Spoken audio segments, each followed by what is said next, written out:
Hello मेरे प्यारे students, क्या हाल चाल। हमें उम्मीद है आप सब स्वस्थ होंगी, मस्त होंगी और आप सबकी तैयारी एकदम शानदार तरीके से चल रही होगी। तो स्वागत है एक बार फिर से UP-SSC एएनएम के फीमेल हेल्थ वर्कर के नर्सिंग क्लास में। पढ़ रहे हैं आज का टॉपिक हमारा बालक स्वास्थ्य नर्सिंग का लेक्चर नंबर 18 लेक्चर हमने कंप्लीट कर लिया बहुत ही शानदार तरीके से।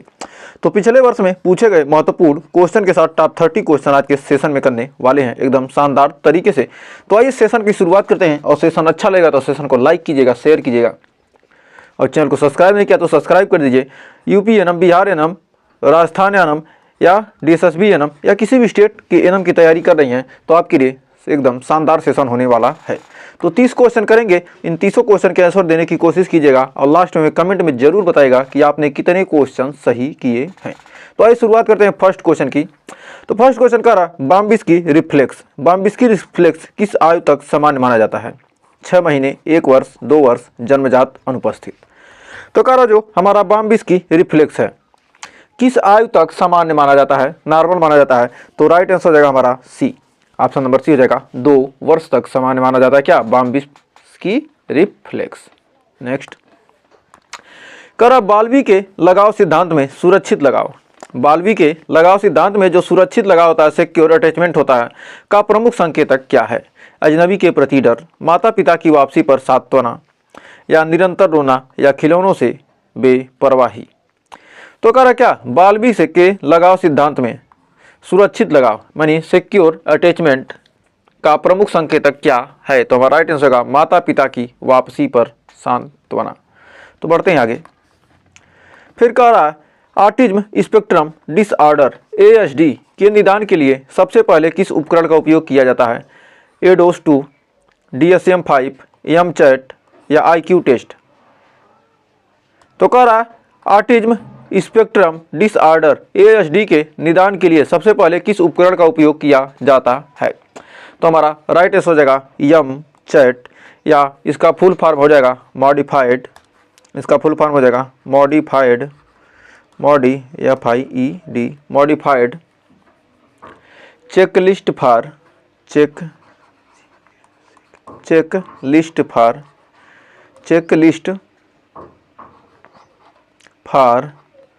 ऑटिज्म AUTI ऑटिज्म इन टोडलर्स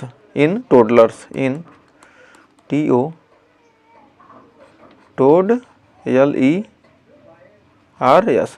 तो सी से क्या होगा? एम का मॉडिफाइड, सी से चेक CH से क्या होगा? चेकलिस्ट हो गया, सी से चेक हो गया, सी से क्या होगा? चेकलिस्ट, H से CHAT से क्या होगा? चेकलिस्ट, ए से ऑटिज्म इन टॉडलर्स। तो हमारा इसका फुल फॉर्म हो जाएगा ऑटिज्म स्पेक्ट्रम डिसऑर्डर के निदान के लिए सबसे पहले किस उपकरण का उपयोग किया गया? MCHAT यानी modified checklist for autism in toddlers. तो हमें उम्मीद है यहाँ तक कोई डाउट नहीं होगा। बढ़ते हैं आगे। करा गर्भावस्था में फोलिक एसिड की कमी बच्चे में किस दोष का कारण बन सकती है? स्पाइना बाइफिडा या डाउन सिंड्रोम या सेरेब्रल पाल्सी या क्लेफ्ट लिप। तो कह रहा गर्भावस्था में जो हमारा फोलिक एसिड की कमी से बच्चे में किस जन्म दोष का कारण बन सकती है? किस जन्म दोष का कारण बन सकती है? Spina bifida. तो गर्भावस्था में क्या होगा? फोलिक एसिड की कमी से बच्चे में जन्म दोष कारण बन सकता है कौन? Spina bifida. तो फोलिक एसिड की कमी से क्या होता है? स्पाइना बाइफिडा हो सकता है। नेक्स्ट कह रहा neonatal brain stem auditory response BSER test किस विकार का पता लगाता है?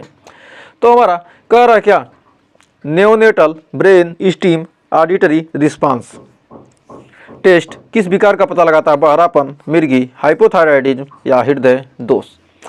तो कह रहा neonatal brain stem auditory response BSER test विकार किस विकार का पता लगाता है? तो हमारा हो जाएगा बहरापन यानी ऑप्शन नंबर ए हो जाएगा हमारा सही। तो हमें उम्मीद है यहाँ तक कोई डाउट नहीं होगा। तो बढ़ते हैं आगे। कह रहा breast milk bank, human milk bank की स्थापना किस योजना के तहत की जाती है? राष्ट्रीय शिशु स्वास्थ्य कार्यक्रम, जननी शिशु सुरक्षा कार्यक्रम, आयुष्मान भारत या मिशन इंद्रधनुष।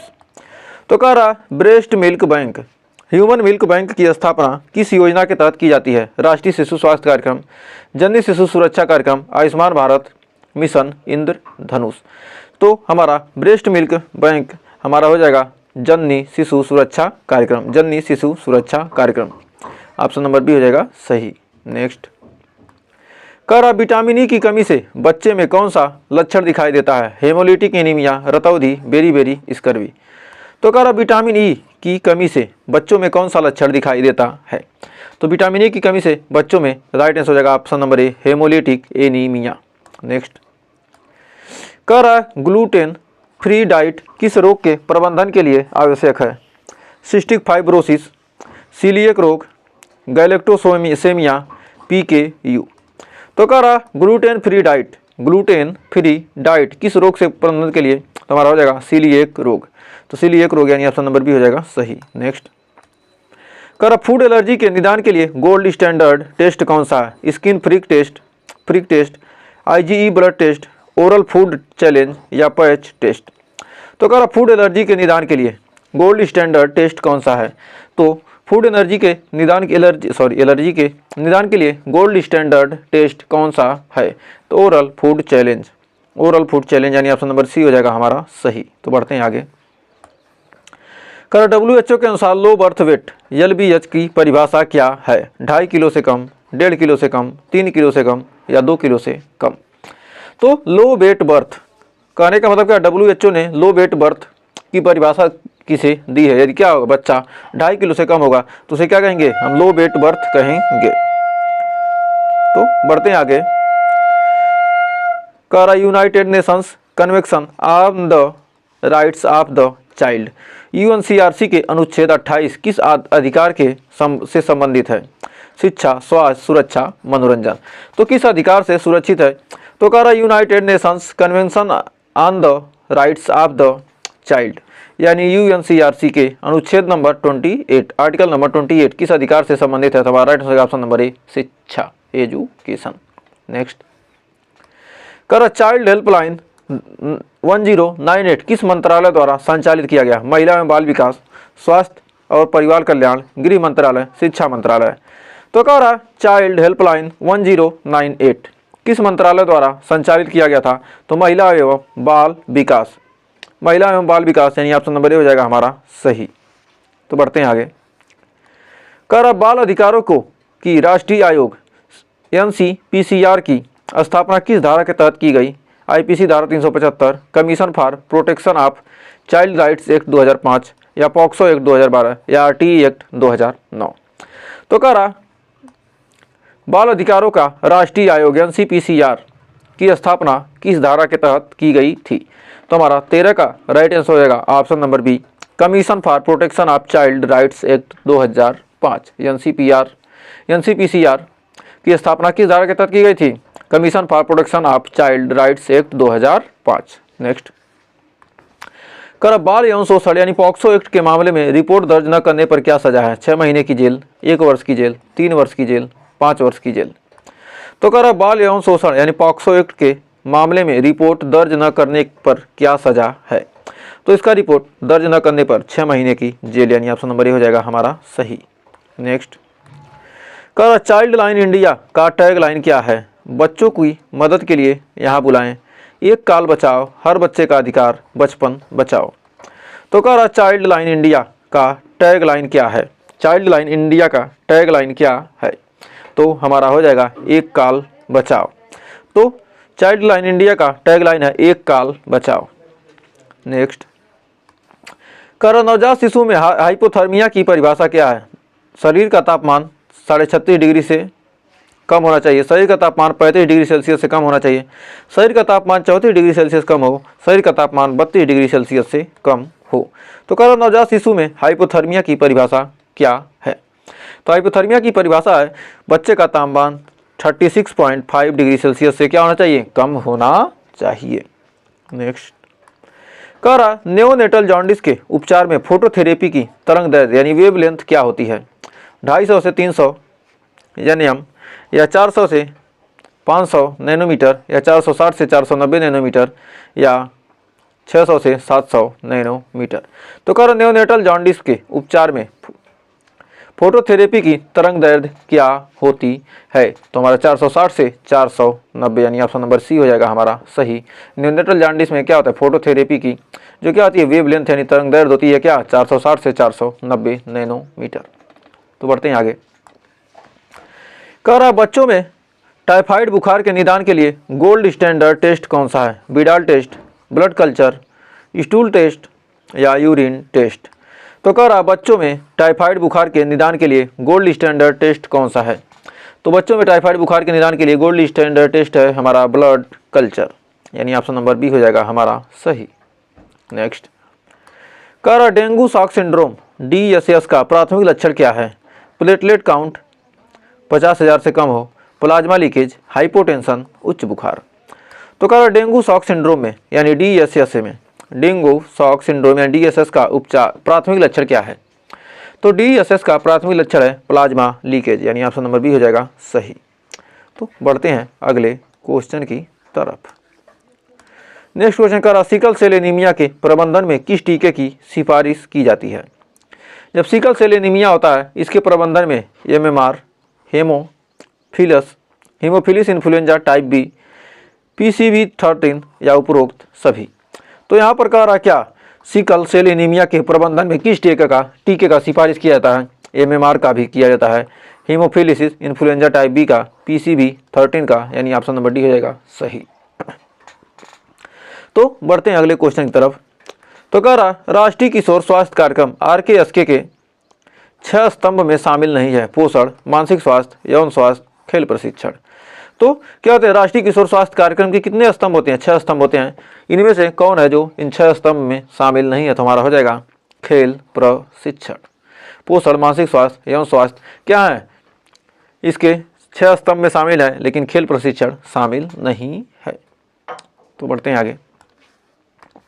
कर स्कूल हेल्थ प्रोग्राम के तहत वार्षिक स्वास्थ्य जांच में क्या शामिल है?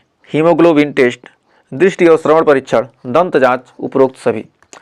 तो कह रहा स्कूल हेल्थ प्रोग्राम के तहत वार्षिक स्वास्थ्य जांच में क्या शामिल है? तो वार्षिक स्वास्थ्य जांच में हीमोग्लोबिन टेस्ट, दृष्टि श्रवण परीक्षण, दंत जांच ये सारे क्या हैं शामिल हैं। तो हमें उम्मीद है यहाँ तक कोई डाउट नहीं होगा। तो बढ़ते हैं आगे। कह रहा आयुष्मान भारत के तहत स्कूलों में क्या प्रदान किया जाता है? हेल्थ क्लिनिक, योग प्रशिक्षण, मानसिक स्वास्थ्य काउंसलिंग या उपरोक्त सभी। तो कह रहा आयुष्मान भारत के तहत स्कूलों में क्या प्रदान किया जाता है? हेल्थ क्लिनिक या योग प्रशिक्षण या मानसिक स्वास्थ्य काउंसलिंग ये सारे क्या किए जाते हैं? प्रदान किए जाते हैं। तो उम्मीद है यहाँ तक कोई डाउट नहीं होगा। तो कह रहा मिड डे मील योजना में प्रोटीन की दैनिक आवश्यकता का कितना प्रतिशत पूरा होता है? 30%, 50%, 75%, 100%।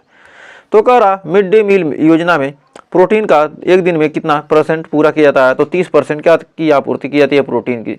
किसमें? मिड डे मील योजना भोजन में। नेक्स्ट। कह रहा राष्ट्रीय डिजिटल स्वास्थ्य मिशन के तहत बच्चों को क्या प्रदान किया जाता है? Unique health ID, digital health record, telemedicine सेवाएं या उपरोक्त सभी। तो हमारा 25 का राइट आंसर होगा राष्ट्रीय डिजिटल स्वास्थ्य मिशन NDHM के तहत unique health ID, digital health record, telemedicine सेवाएं यानी ऑप्शन नंबर डी हो जाएगा सही। तो हमारा 25 का हो जाएगा ऑप्शन नंबर डी सही। नेक्स्ट। कह रहा राष्ट्रीय किशोर स्वास्थ्य कार्यक्रम RKSK में पीर लीडर की भूमिका क्या है? साथियों को स्वास्थ्य शिक्षा देना, स्वास्थ्य क्लिनिक चलाना, दवाएं व्यतीत करना या डेटा संग्रह करना। तो कह रहा है क्या कि राष्ट्रीय किशोर स्वास्थ्य कार्यक्रम यानी RKSK में जो हमारा क्या पीर लीडर की भूमिका क्या है? पीर लीडर की भूमिका इसमें से क्या है? तो पीर लीडर की भूमिका है साथियों को स्वास्थ्य शिक्षा देना। तो हमारा 26 का राइट आंसर होगा साथियों को स्वास्थ्य शिक्षा देना। तो बढ़ते हैं 27वें क्वेश्चन की तरफ। तो कह रहा किशोरावस्था में आयरन की दैनिक आवश्यकता कितनी है? 10 mg, 15 mg, 20 mg, 25 mg। तो कह रहा किशोरावस्था में आयरन की दैनिक आवश्यकता कितनी है? तो किशोरावस्था में आयरन की दैनिक आवश्यकता कितनी है? हमारा हो जाएगा 20 mg यानी ऑप्शन नंबर सी हो जाएगा सही। नेक्स्ट। कह रहा किशोर लड़कियों में PCOS के निदान के लिए कौन सा टेस्ट आवश्यक है? अल्ट्रासाउंड, एंड्रोजन स्तर, थायराइड फंक्शन टेस्ट, उपरोक्त सभी। तो कह रहा किशोर लड़कियों में PCOS के निदान के लिए कौन सा टेस्ट आवश्यक है? तो हमारा राइट आंसर होगा ऑप्शन नंबर डी, ये सारे टेस्ट आवश्यक हैं। नेक्स्ट, कह रहा मानसिक स्वास्थ्य देखभाल अधिनियम 2017 किस आयु के बच्चों को स्वतंत्र रोगी अधिकार देता है? 14 वर्ष, 16 वर्ष, 18 वर्ष, 21 वर्ष। तो कह रहा मानसिक स्वास्थ्य देखभाल के अंतर्गत देखभाल स्वास्थ्य अधिनियम 2017 किस आयु वर्ग के स्वस्थ रोगी अधिकार देता है? यानी 18 वर्ष की आयु के लोगों बच्चों को। नेक्स्ट, और लास्ट क्वेश्चन कर रहा WHO के अनुसार किशोर के लिए प्रतिदिन कितने घंटे नींद आवश्यक है? 6 से 8 घंटे, 8 से 10, 10 से 12, 12 से 14। तो WHO के अनुसार जो हमारा क्या किशोरों के लिए प्रतिदिन कितने घंटे की नींद आवश्यक है? तो 8 से 10 घंटे, यानी ऑप्शन नंबर बी हो जाएगा हमें सही। तो हमें उम्मीद है ये 30 क्वेश्चन आपको अच्छे से क्लियर हो गए होंगे। तो 30 में आपने कितने सही किए हैं हमें कमेंट बॉक्स में ज़रूर बताइए। आप बताने वाले हैं नहीं, हमारा काम करना है और आपका काम करे या ना करे वो तो आप पे निर्भर करता है।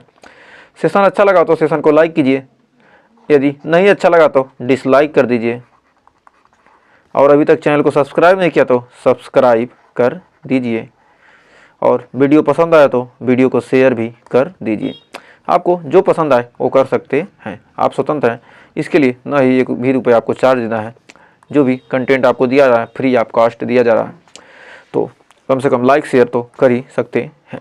तो सेशन अच्छा लगा तो सेशन को लाइक कीजिए, शेयर कीजिएगा, और चैनल को पढ़ी हुई चैनल को सब्सक्राइब जरूर कीजिए। और ऐसे ही टॉपिक देखने के लिए, पढ़ने के लिए, एनएम की तैयारी करने के लिए एकदम शानदार तरीके से प्लेलिस्ट बने हुए हैं। हर प्लेलिस्ट को विजिट करके हर क्वेश्चन का आनंद लीजिए। तो मिलेंगे नेक्स्ट वीडियो में, तब तक के लिए टेक केयर।